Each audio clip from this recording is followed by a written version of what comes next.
Assalamualaikum warahmatullahi wabarakatuh. Para sahabat sejarah Islam rahimakumullah.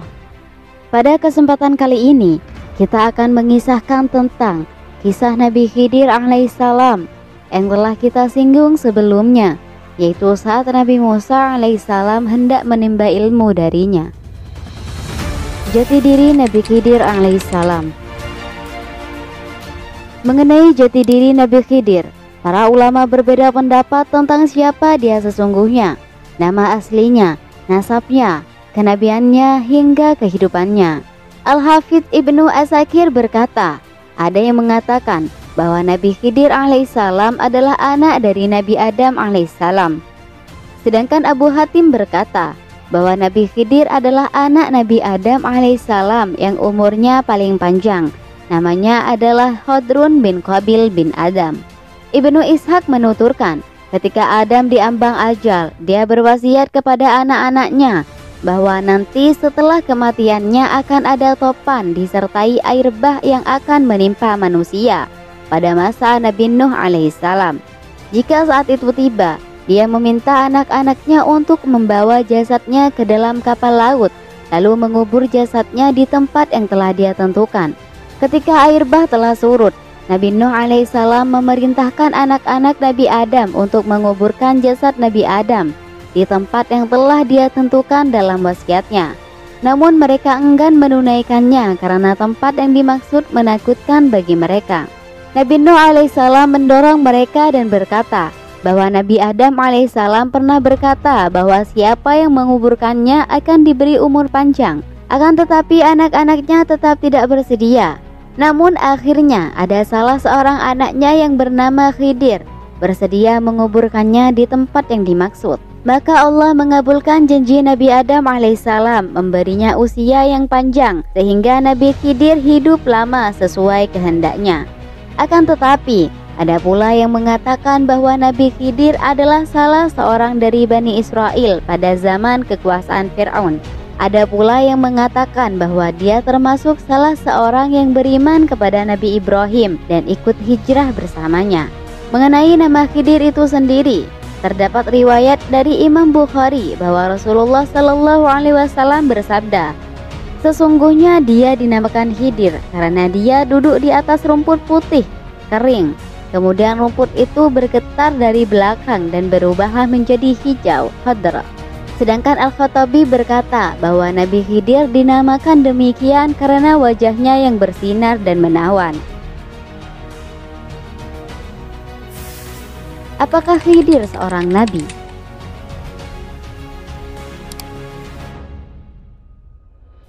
Dalam kisah yang dialami Nabi Musa dan Nabi Khidir alaihissalam, terdapat beberapa petunjuk bahwa dia adalah seorang nabi. Pertama, adalah firman Allah Subhanahu wa Ta'ala yang dijelaskan di dalam Al-Quran. Lalu mereka bertemu dengan seorang hamba di antara hamba-hamba kami yang telah kami berikan kepadanya rahmat dari sisi kami dan yang telah kami ajarkan kepadanya ilmu dari sisi kami. Al-Quran Surat Al-Kahfi ayat 63. Kedua, adalah firman Allah Subhanahu wa Ta'ala ketika mengisahkan dialog Nabi Musa dan Nabi Khidir alaihissalam yang dijelaskan di dalam Al-Quran. Musa berkata kepada Khidir, bolehkah aku mengikutimu supaya kamu mengajarkan kepadaku ilmu yang benar di antara ilmu-ilmu yang telah diajarkan kepadamu? Dia menjawab, sesungguhnya kamu sekali-kali tidak akan sanggup sabar bersama aku. Dan bagaimana kamu dapat sabar atas sesuatu yang kamu belum mempunyai pengetahuan yang cukup tentang hal itu? Musa berkata, insya Allah kamu akan mendapati aku sebagai orang yang sabar dan aku tidak akan menentangmu dalam sesuatu urusan pun. Dia berkata, jika kamu mengikutiku, maka janganlah kamu menanyakan kepadaku tentang sesuatu apapun sampai aku sendiri menerangkannya kepadamu. Al-Quran Surat Al-Kahfi ayat 66-70. Seandainya Nabi Khidir hanya seorang wali dan bukan nabi, niscaya Nabi Musa tidak berbicara kepadanya dengan cara seperti itu, dan Nabi Khidir tidak menjawabnya dengan cara seperti itu pula.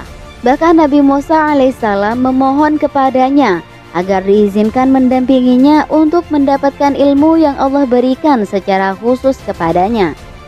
Seandainya Nabi Khidir bukan nabi dan tidak maksum, niscaya Nabi Musa alaihissalam, seorang nabi yang mulia dan maksum, tidak sedemikian besar keinginannya untuk menuntut ilmu dari seorang wali yang tidak maksum. Maka tekad Nabi Musa untuk mencari dan menemuinya, serta mengambil ilmu darinya dengan sikap tawadhu dan penghormatan kepadanya, menunjukkan bahwa dia Nabi Khidir adalah seorang nabi yang mendapatkan wahyu. Ketiga, tindakan Nabi Khidir alaihissalam yang membunuh seorang anak kecil. Hal tersebut tidak dapat dibenarkan kecuali dia mendapatkan wahyu dari Allah Subhanahu wa Ta'ala yang Maha Tahu. Ini menjadi dalil tersendiri tentang kenabiannya, karena kalau dia seorang wali, tidak boleh bagi wali untuk membunuh seseorang hanya karena penilaian lahirnya saja yang dapat keliru, karena dia tidak maksum. Adapun Nabi Khidir berdasarkan wahyu, dia membunuh anak kecil tersebut karena jika dewasa anak tersebut akan menjadi kafir dan akan menyeret kedua orang tuanya kepada kekufuran karena cinta mereka yang dalam terhadap anaknya. Maka dengan membunuhnya teraihlah manfaat yang sangat besar. Hal ini menunjukkan bahwa dia adalah seorang nabi yang dilindungi oleh Allah Subhanahu wa Ta'ala. Keempat, ketika Nabi Khidir menjelaskan alasan perbuatan-perbuatan yang telah dia lakukan kepada Musa, di akhir kalimatnya dia mengatakan, yang dijelaskan di dalam Al-Quran, sebagai rahmat dari Tuhanmu, dan bukanlah aku melakukannya itu menurut kemauanku sendiri. Al-Quran Surat Al-Kahfi ayat 82. Maksudnya, dia ingin mengatakan bahwa apa yang dia perbuat bukan semata-mata prakarsa dirinya, akan tetapi perintah dan wahyu yang diturunkan kepadanya.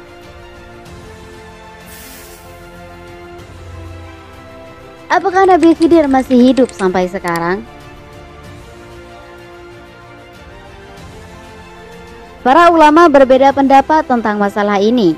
Sebagian ulama mengatakan bahwa Nabi Khidir masih hidup sampai sekarang, karena dialah yang menguburkan Nabi Adam, dan karenanya dia mendapatkan doa dari Nabi Adam yang memohonkan kepada Allah Ta'ala usia yang panjang bagi anaknya yang menguburkan jasadnya.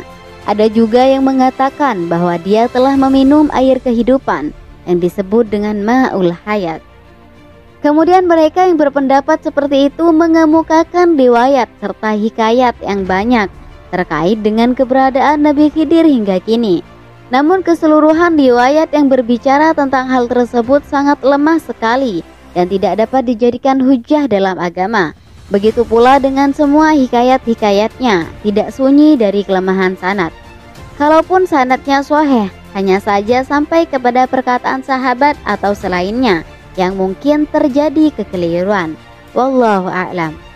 Pendapat kedua menyatakan bahwa Nabi Khidir alaihissalam telah wafat. Mereka yang berpendapat seperti ini diantaranya adalah Al-Imam Bukhari, Ibrahim Al-Harbi, dan Ibnu Jauzi. Bahkan Syekh Abdul Faraj Ibnu Jauzi rahimahullah menyusun kitab yang berjudul Ujalatul Munatazir fi Halatil Khidir. Di dalamnya dia menyatakan bahwa hadis-hadis marfu yang menerangkan hal tersebut adalah maudhu, sedangkan riwayat dari para sahabat dan orang sesudah mereka sanadnya sebagaimana katanya lemah. Dia mengemukakan beberapa argumen untuk menguatkan pendapatnya. Di antaranya, pertama, firman Allah Subhanahu wa Ta'ala yang dijelaskan di dalam Al-Quran, "Kami tidak menjadikan hidup abadi bagi seorang manusia pun sebelum kamu, Muhammad." Al-Quran Surat Al-Anbiya ayat 34. Nabi Khidir adalah termasuk manusia, maka secara umum pastinya dia termasuk yang disebutkan oleh ayat di atas. Tidak boleh menghususkan dia dari pemahaman ayat di atas kecuali dengan dalil yang sahih, dan tidak ada satupun dalil yang menghususkan dari Nabi yang maksum. Kedua, firman Allah Subhanahu wa Ta'ala yang dijelaskan di dalam Al-Quran, "Dan ingatlah ketika Allah mengambil perjanjian dari para nabi, sungguh apa saja yang aku berikan kepadamu berupa kitab dan hikmah, kemudian datang kepadamu seorang rasul yang membenarkan apa yang ada padamu, niscaya kamu akan sungguh-sungguh beriman kepadanya dan menolongnya. Allah berfirman, apakah kamu mengakui dan menerima perjanjianku terhadap yang demikian itu? Mereka menjawab, kami mengakui. Allah berfirman, kalau begitu saksikanlah hai para nabi dan aku menjadi saksi pula bersama kamu. Al-Quran Surat Al-Imran ayat 81. Ibnu Abbas berkata, setiap nabi yang Allah utus niscaya akan dia ambil sumpah darinya, yaitu apabila telah tiba masa diutusnya Nabi Muhammad, sedangkan dia, nabi tersebut masih hidup, maka mereka harus beriman dan membelanya. Lalu Allah memerintahkan nabi tersebut untuk mengambil janji serupa dari umatnya. Riwayat ini disebutkan oleh Al-Imam Bukhari. Khidir, apakah dia disebut nabi atau wali termasuk dalam perjanjian ini?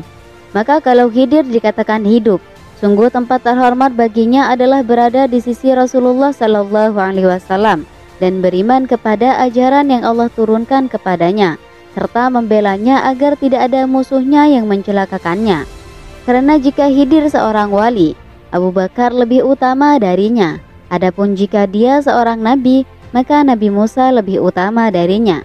Karena terhadap Nabi Musa, Rasulullah SAW pernah bersabda, demi yang jiwaku ada di tangannya, seandainya Musa sekarang ini masih hidup, tidak ada jalan lain baginya kecuali dia akan mengikuti aku. Hadis riwayat Ahmad. Hal ini semakin menguatkan kandungan ayat yang telah disebutkan sebelumnya, bahwa para nabi akan menjadi pengikut Rasulullah jika mereka hidup pada masa beliau. Maka Nabi Isa yang akan turun di akhir zaman akan berhukum kepada syariat Nabi Muhammad dan tidak akan keluar darinya, padahal dia adalah salah seorang Rasul Ulul Azmi.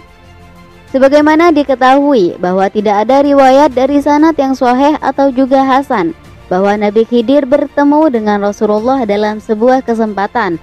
Begitu pula tidak pernah beliau mengikuti peperangan sekalipun.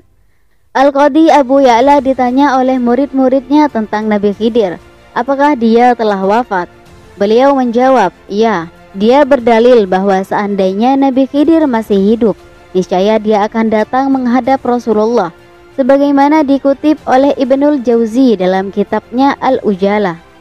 Jika ada yang mengatakan bahwa Nabi Khidir sebenarnya ada, namun tidak ada seorang pun yang dapat melihatnya, maka jawabannya adalah kemungkinan tersebut tidak dapat dijadikan patokan karena keluar dari kaidah umum dan hanya bersandar dengan persangkaan. Lagi pula apa yang menyebabkannya bersembunyi?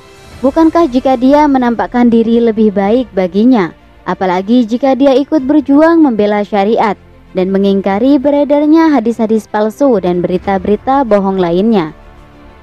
Ketiga, sabda Rasulullah SAW, apakah kalian menyaksikan malam kalian ini? Sesungguhnya hingga 100 tahun kemudian tidak akan tersisa orang yang sekarang berada di atas bumi. Hadis riwayat Bukhari. Hadis ini membantah pengakuan yang menyatakan bahwa Nabi Khidir masih hidup.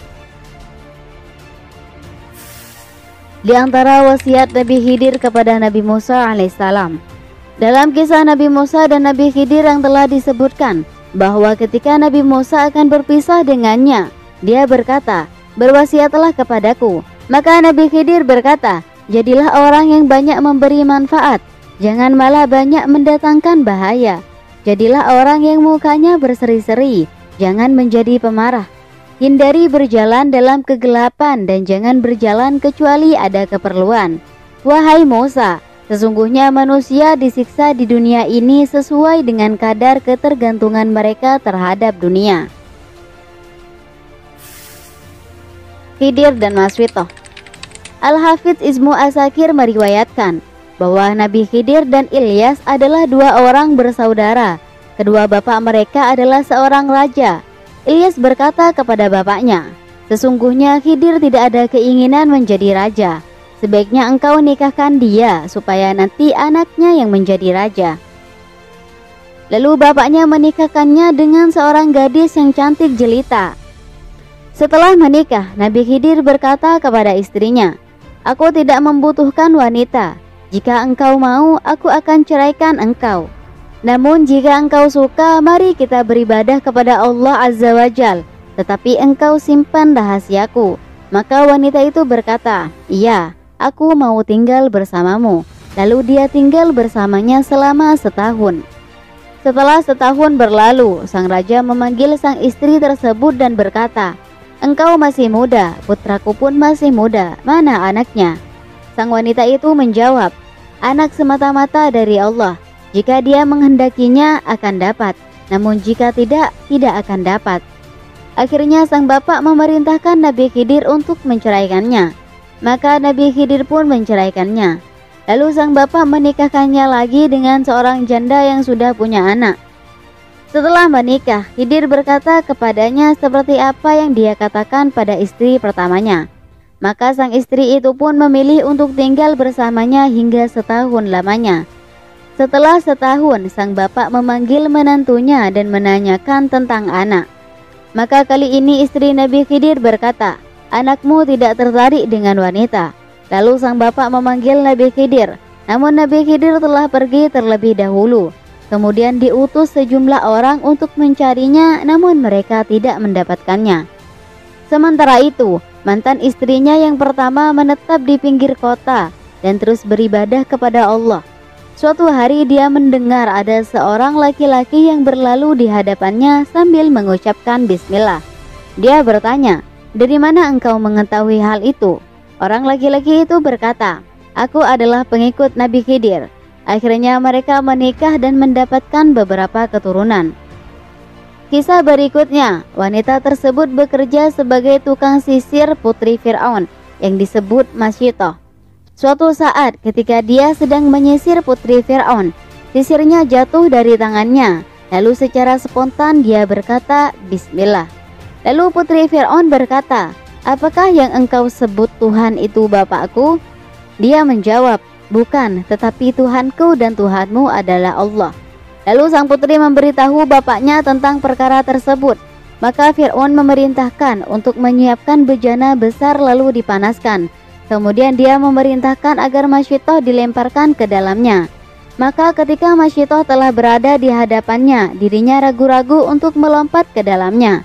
Namun anaknya yang masih kecil berkata, "Wahai ibu, bersabarlah, karena sesungguhnya engkau berada dalam kebenaran." Lalu Masyitoh melempar dirinya hingga wafat. Semoga Allah merahmatinya. Wallahu a'lam bishawab. Semoga bermanfaat. Wassalamualaikum warahmatullahi wabarakatuh.